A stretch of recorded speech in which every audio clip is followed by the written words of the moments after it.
تو at the end of the day Allah تعالیٰ نے اس کو بیلنس کیا ہے، لیکن وہ آپ کی مرضی سے نہیں کیا سر، اپنی مرضی سے کیا ہے. اس کی مرضی کسی کی ماں بچپن میں چھین لے، کسی کا باپ بچپن میں چھین لے، دونوں ہی چھین لے. اب اس پہ کوئی وہ کرسچنز کہتے ہیں نا جی مسلمانوں کا خدا بڑا سخت ہے. جی ہمیں فخر ہے کہ قرآن کا خدا طارق جمیل صاحب والی گفتگو نہیں فرماتا، غامدی صاحب والی گفتگو نہیں فرماتا، وہ گفتگو کرتا ہے جو ڈاکٹر اسرار صاحب کرتے تھے یا میں کرتا ہوں. یقین نہ آئے تو آپ خود پڑھ کے دیکھ لیں. قرآن کا جو مرکزی ٹاپک ہے وہ ہے ہی انذار، ڈر سنانا. وَأُوحِيَ إِلَيَّ هَذَا الْقُرْآنُ لِأُنذِرَكُمْ بِهِ وَمَنْ بَلَغَ. اے نبی قرآن اس لیے نازل کیا ہے تمہاری طرف، تم اس قرآن کے ذریعے ڈر سنا دو انسانیت کو، اور جس تک بھی یہ پہنچ جائے اسی کے ذریعے ڈر سنائے. خوشخبری بھی ہے، لیکن ان کے لیے جو بات مان لیں، جو باغی ہیں ان کے لیے ڈر ہے، اور زیادہ تو باغی ہیں، اور ماننے والے بھی باغی ہیں. ماننے والے بھی صرف اللہ کو مان رہے ہیں، اللہ کی نہیں مان رہے، باقی کو تو آپ چھوڑ دیں. تو یہ ڈر ہے. ہدی للمتقین، ہدایت ہے ان کے لیے جو ڈر جائیں. اس سے مراد یہ داڑھی پگڑی نہیں ہے. متقین کا مطلب وہ کہتے ہیں نہیں، وہ نیک بندوں کو صرف قرآن سمجھ آ سکتا ہے. بھائی قرآن میں تو لکھا ہے ہدی للناس وبینات من الہدی والفرقان، تو پوری انسانیت کے لیے ہدایت ہے. اس میں ہدایت کے روشن دلائل ہیں، اور یہ فرقان ہے، حق اور باطل میں تمیز کرنے والی کتاب. اس میں تو ہدی للناس ہے. تو ول آف گاڈ کو تو آپ کو ماننا ہوگا، اس کے بغیر تو نہیں. البتہ اس کے لیے اللہ نے مجھ پہ ایک شرح صدر کیا ہے جو میں نے پبلک کے سامنے رکھا ہے، اور مجھے فخر ہے اس بات کے اوپر. اللہ نے یہ حکمت مجھ پہ کھولی ہے الحمدللہ. وہ میں آپ کے سامنے بھی رکھ دیتا ہوں، آپ بھی اسے انجوائے کریں گے کہ میں اللہ سے کیوں محبت کروں. میں اللہ سے اس لیے محبت کروں کہ وہ اپنی خدائی میں اکیلا تھا. هو الحی القیوم، ہر چیز کا مالک، اسے قائم رکھنے والا، ایسی ہستی جسے موت نہیں آنی، ہمیشہ زندہ رہنا ہے. اور سب سے بڑھ کر جو وہ خواہش کرتا ہے کن فیکون، وہ ہو جاتی ہے. یہ اللہ کی وہ کوالٹیز ہیں جو اس کے ساتھ خاص ہیں. اللہ کی 3 بڑی بڑی کوالٹیز ہیں، ان میں سے ایک تو بہرحال وہ اسی کی ہے. وہ کوالٹی یہ ہے کہ وہ ہمیشہ سے ہے، اس میں اس کے ساتھ کوئی شریک نہیں ہے. اس کوالٹی میں کسی اعتبار سے بھی. لیکن باقی جتنی کوالٹیز ہیں ان میں اللہ تعالیٰ نے اپنے بندوں کو بھی وہ کوالٹیز دی ہیں، اگرچہ وہ اس لیول کی نہیں ہے. مثلا زندگی، اللہ کی زندگی اپنی ہے، موت نہیں آئے گی، ادھاری نہیں ہے. ہماری زندگی ادھاری ہے، اللہ کے عطا کرنے پہ ہے، ذاتی نہیں ہے. موت ہمارا مقدر ہے، لیکن اس کے بعد ایک نئی زندگی ملے گی. تو یہ جو 3 کوالٹیز ہیں نا، ان میں سے ایک تو آپ بھول جائیں، کسی کو ملنے سے رہی، ہمیشہ سے ہونا وہ صرف کریٹر کی ہے. دوسری کوالٹی ہمیشہ کی زندگی اور موت نہ آنا، یہ کوالٹی صرف اللہ کی ہے. البتہ اللہ تعالیٰ محض اپنے رحم اور فضل سے انبیاء کی پیروی کرنے کے سبب، کتابوں کی پیروی کرنے کے سبب اپنے نیک بندوں کو یہ کوالٹی جنت میں دے گا. دے گا کہ نہیں؟ انشاءاللہ دے گا. بخاری مسلم میں آیا کہ موت کو مینڈے کی شکل میں لا کے میدان محشر میں قتل کیا جائے گا، ذبح کیا جائے گا. جنتیوں کے لیے خوشخبری ہوگی کہ اب انہیں موت نہیں آئے گی، اور جہنمیوں کے لیے ایک ہمیشہ کا غم ہوگا کہ انہیں بھی موت نہیں آئے گی. اچھا، اب زندگی جہنمیوں کی بھی ہے، لیکن لعنت ایسی زندگی کے اوپر، ایسی زندگی تو نہ ہو. تو یہ وہ کوالٹی دوسری اللہ تعالیٰ اپنے ساتھ اپنے بندوں کو بھی شیئر کرے گا. خالق اور مخلوق کا فرق رہے گا، عطائی اور ذاتی کا فرق رہے گا، لیکن بہرحال یہ اس کی خوبی تھی جو اس نے اپنے بندوں کے ساتھ شیئر کی ہے. تو ایسے رب سے محبت نہ کی جائے. محبت کا جذبہ تو پیدا ہوتا ہے کہ چند سالوں کی زندگی دے کر انفینٹ لائف آپ اللہ سے حاصل کر لیں. اور تیسری کوالٹی کن فیکون، جو آپ خواہش کریں وہ ہو جائے.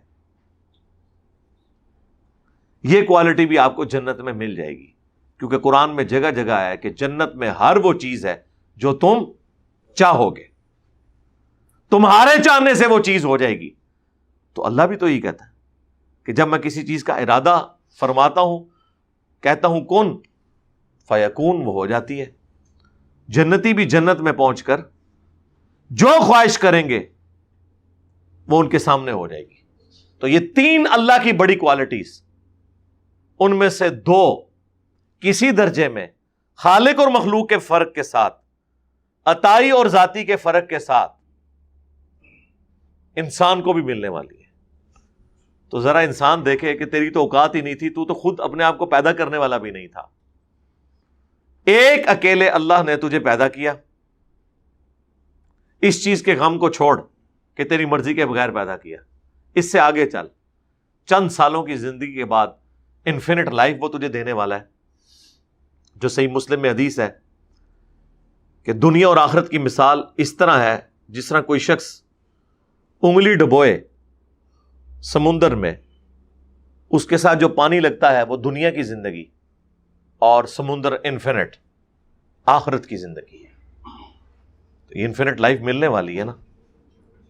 اس کے اوپر غور کریں تو پھر اللہ کے لیے آپ کے دل میں محبت کا جذبہ پیدا ہوگا کہ میں اس اللہ سے کیوں نہ محبت کروں جو اکیلا تھا. اس نے اپنی خدائی میں مجھے یوں شریک کیا کہ خالق اور مخلوق کا تو فرق ہے، ذاتی اور عطائی کا فرق تو ہے، لیکن اپنی دو کوالٹیز کون سی؟ ہمیشہ کی زندگی اور جو ارادہ آپ کریں وہ ہو جائے، یہ اس نے آپ کو دے دی. سرکار یہ آپ تصور رکھیں تو آپ کے دل میں اللہ کے لیے وہ محبت کے جذبات آئیں گے کہ آپ کا وہ سارا غم کافور ہو جائے گا کہ مجھے اس نے میری مرضی کے بغیر کیوں پیدا کیا. ویسے آج بھی اگر کسی کو آفر کی جائے کہ ہاں بھائی یہ تھوڑی سی زندگی دو، ہمیشہ کی زندگی، تو ہر انسان تیار ہو جائے گا. میں کہتا ہوں دنیا میں بھی اگر یہ آفر دی جائے کہ جو شخص لاہور سے لے کر جہلم تک ریل کار کا سفر 2.25 گھنٹے کا کھڑے ہو کر لے، جہلم پہنچتے ہی گورنمنٹ آف پاکستان پوری زندگی کا اس کا خرچہ اٹھائے گی، اس کے بچوں کا، اس کی رہائش کا، اس کے بچوں کی تعلیم کا، صحت کا. صرف ایک تھوڑی سی تکلیف کاٹ لے کہ کھڑا ہو کر سفر کر لے، تو پاکستانی قوم تو کہے گی ہم چھت پہ بھی سفر کر لیں گے. 3 گھنٹے کے بعد ہمیشہ کا سکون. تو سر یہ تو شاہی کوئی نہیں. دنیا اور آخرت کو اگر آپ کمپیئر کریں، یہ تو کوئی کمپیریزن. صرف آخرت کا دن قرآن میں ہے 50,000 سال کا دن ہے. 50,000 سال اس کے مقابلے میں دنیا کی ہماری 60 سال 100 سال کی زندگی چند منٹ کی زندگی بنتی ہے. جنت کو تو آپ چھوڑ دیں، ان 50,000 سالوں کا امن بھی کسی کو نصیب ہو جائے جو بخاری مسلم میں آئے، لوگوں کو اللہ کے عرش کا سایہ نصیب ہوگا. اللہم اجعلنا منہم، آمین. اللہ تعالیٰ ہمیں ان میں شامل فرما. تو وہ بھی اگر کسی کو حاصل ہو جاتا ہے تو وہ بہت بڑی کامیابی. اس کے بعد کی زندگی تو آپ چھوڑ دیں، کس لیول کی کامیابی ہے. اچھا، یہ وہی کانسیپٹ ہے جس کے لیے میں نے ایک ٹرم ڈیوائز کی تھی، منی گاڈ، جس کو کافی اٹھایا. ان لوگوں نے اٹھایا جنہوں نے قبروں میں پڑے ہوئے بابوں کو منی گاڈ نہیں بڑا گاڈ بنایا ہوا ہے. یار جب آپ کو کہیں کہ عبد القادر جیلانی نے روح کھو لی تو وہ تو خدا سے بڑا خدا بنا لیا نا. قادر دیا میں گلاں سناواں اپنے بابے دیاں تے تواں پٹھا کر کر کے ماراں. میں تو اللہ دی قسمیں ڈردا جڑیاں گلاں بابے غوث پاک نے فرمائیاں. آپ دا ایک مرید ہو گیا فوت. ہن سنو، فرماتے ایک بندہ فوت ہو گیا تو اس کی قبر میں جب فرشتے اس کو عذاب دینے لگے نا گر سے، تو بابا اور چلے گئے قبر. ہن مرزا جیلمی بولے گا وہ جی غوث پاک کہاں سے چلے گئے؟ ایک کتے دے دماغ میں جو پاؤنک تو سوا ککھ نہیں آؤں، کتے دے دماغ میں جو پاؤنک تو سوا ککھ نہیں آؤں کہ کیسے یہ قبر سے نکلے گئے۔ بابے اور ہی فرمانے ہیں بھائی وہ مرید تھا میرا غوث پاک، تو میں نے اپنے رب سے کہا پروردگارہ نسبت میری ہے انہوں چھڑ دے، تو اللہ پاک نے فرمایا یہ گل بڑی لمبی ہے میں وچوں حذف کر رہا ہوں۔ اللہ پاک نے ارشاد فرمایا فرشتیوں ہٹ جاؤ پیچھے، عبد القادر وچ پہ گئے۔ اللہ اکبر۔ کیونکہ وہ اسرائیل کس کی مرضی سے آتا ہے؟ اللہ کی مرضی سے۔ تو جن لوگوں نے قبروں والوں کو مدد کے لیے پکارا، مرے ہوئے لوگوں کو، ان کا ایاک نعبد و ایاک نستعین کی وائلیشن کا یہ لیول ہو، اور وہ ہمیں کہیں کہ جی انجینئر صاحب جو ہیں وہ دیکھیں وہ تو منی گاڈ لفظ بولتے ہیں، تو انجینئر صاحب نے خالی یہ جملہ بولا تھا، یہ پوری تمہید میں نے بیان کی تھی، اس پہ پھر میں نے ایک ٹرم ڈیوائز کی تھی، اور میں نے اس کے لیے لفظ بولا تھا خالق اور مخلوق کے فرق کے ساتھ۔ قرآن میں بھی موجود ہے سورہ الزمر میں کہ اگر اللہ نے اپنا بیٹا کسی کو چننا ہوتا نا، مخلوق میں سے جسے چاہتا چن لیتا، لیکن ہوتی وہ مخلوق، یعنی اللہ تعالیٰ اپنا بیٹا بھی مخلوق میں سے چننے کے اعتبار سے بات کر رہا ہے کہ اگر میں چاہتا تو چن لیتا، لیکن وہ ہوتی مخلوق، بیٹا ہوتا لیکن مخلوق ہوتی۔ اور یہاں تک کہ قل ان کان للرحمن ولد فانا اول العابدین، اے نبی صلی اللہ علیہ وآلہ وسلم ان سے فرماؤ کہ بالفرض اگر اللہ کا کوئی بیٹا ہوتا تو سب سے پہلے میں اسے پوچھ رہا ہوتا۔ ظاہر ہے پھر وہ اگرچہ وہ اللہ کا بیٹا ہوتا، معبود بھی ہوتا، لیکن وہ اللہ کی وہ کوالٹی جو ہمیشہ سے ہونے والی ہے وہ اس کو حاصل نہ ہوتی، کیونکہ ونس کوئی کریٹڈ ہو جائے تو وہ پھر اللہ نہیں رہتا۔ یہ اللہ کی کوالٹی ہے کہ لم یلد ولم یولد، لیکن پھر بھی اللہ نے فرمایا کہ اگر ہم نے کسی کو بیٹا چننا ہوتا نا، مخلوق میں سے کسی کو چن لیتے کہ یہ ہمارا بیٹا ہے، لیکن ہوتی وہ مخلوق۔ تو اس اعتبار سے اللہ تعالیٰ نے یہ پاسبلٹی تو قرآن میں بھی بیان کی ہے کہ اگر ایسا ہوتا۔ ہم نے تو آپ کو کوالٹیز کے اعتبار سے ایک ٹرم ڈیوائز کی ہے۔ یار آپ کے بزرگان دین اور بزرگان بے دین نے تو ہزاروں ٹرمنالوجیز ڈیوائز کی ہوئی ہیں، وحدت الوجود نہیں کی ہے۔ یہ کہاں آئی آیت میں، حدیث میں؟ جو ڈاکٹر اسرار صاحب آج تک بےچارے اپنی وفات تک صفائیاں پیش کرتے رہے کہ جی صوفیاء جو وحدت الوجود مانتے تھے وہ اصل میں لوگوں کو سمجھ نہیں آئی، کبھی وہ ان کو رد بھی کرتے تھے، کبھی سپورٹ بھی کر دیتے تھے۔ وحدت الوجود سے مراد یہ ہے کہ کائنات کی ہر چیز ایک اللہ کی وجہ سے اپنی اصلی حالت میں ہے، اگر اس کا امر کن ہٹ جائے تو یہ ہر چیز ختم ہو جائے تو ٹھیک ہے۔ ویسے جو وحدت الوجود صوفیاء کے ہاں آیا غلو کے درجے میں، اس میں حلول کا عقیدہ بھی آیا۔ ایون کشف المحجوب میں علی بن عثمان حجویری نے حلولیہ کو گمراہ فرقہ لکھا ہے، لیکن بہرحال موجود تھے صوفیاء کے اندر۔ تو وحدت الوجود کا کانسیپٹ کہاں سے نکالا ہے؟ کسی آیت حدیث میں تھا ڈائریکٹلی؟ یہ ٹرم ڈیوائز کی نا، ہمیں اس ٹرم سے بھی کوئی اختلاف نہیں ہے، ہم اس کی تھیم کے اوپر بات کرتے ہیں۔ حاضر و ناظر کس حدیث کے اندر تھا؟ ٹرم ڈیوائز کی نا، ہمیں کوئی اعتراض نہیں ہے، ہمیں تھیم سے اختلاف ہوتا ہے۔ حیات النبی صلی اللہ علیہ وآلہ وسلم، اس نام کے ساتھ تو کوئی عقیدہ دنیا میں نہیں تھا نا، محدثین نے ایک ٹرم ڈیوائز کی۔ امام بیہقی نے حیات الانبیاء فی قبورہم کتاب لکھی، بعد میں یہ عقیدہ بن گیا۔